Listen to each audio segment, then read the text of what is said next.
வணக்கம் நண்பர்களே. நான் உங்கள் ஜோதிடர் சண்முகசுந்தரம் பேசுகிறேன். நலமா நண்பர்களே? இப்பொழுது நான் என் அனுபவத்தில் பார்த்த ஒன்றை உங்களோடு செய்து கொள்ள விரும்புகிறேன். அதாவது, மனதுக்கு பிடிக்காத ஒரு ஆணை ஒரு பெண்ணிற்கு திருமணம் செய்து வைத்தார்கள்.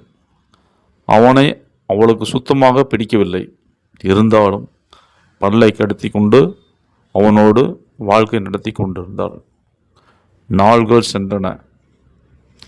மேற்கொண்டு அதாவது அவளுக்கு ஒரு பழைய காதலன் ஒருவன் இருந்தான். எப்போதும் அவனை நினைத்தே உருகுவாள். ஒரு வருடம் ஆனது. அவங்களுக்குள் திருமண அமைப்பில் குழந்தை பிறந்தது. அந்த குழந்தையோட ஜாடை யாரையும் ஒத்துப்போகவில்லை. அதாவது கணவன் வீட்டாரையோ இல்லை அம்மா வீட்டாரையோ ஒத்துப்போகவில்லை. அந்த குழந்தையோட ஜாடை பழைய காதலன் எப்படி இருந்தானோ அவனுடைய ஜாடையாகவே இருந்தது. உடனே மனைவி மேல் அவனுக்கு சந்தேகம் வந்தது.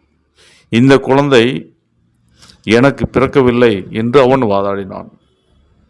அவள் எவ்வளவோ சொல்லியும் அவன் மறுத்து விட்டான். கோர்ட்டு கேஸ் என்று சென்றார்கள்.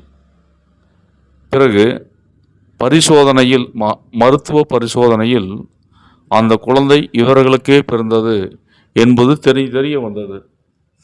அதாவது நண்பர்களே, அவங்க தாம்பத்தியம் செய்து கொண்டிருக்கும் பொழுது அந்த பெண் பழைய காதலனையே மனதிற்குள் அதிகமாக நினைத்து கொண்டிருந்தாளாம்.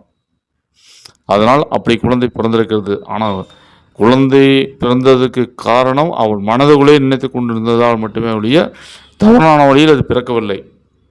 அதாவது நான் சொல்லக்கூடிய கருத்து என்னவென்றால், கலவி தாம்பத்தியம் செய்து கொள்ளும் நேரத்தில் அதாவது தவறான எண்ணங்களை வளர்த்து கொள்ளக்கூடாது. இது குடும்பத்தில் பிரச்சனையை தான் தரும். நன்றி நண்பர்களே. அடுத்த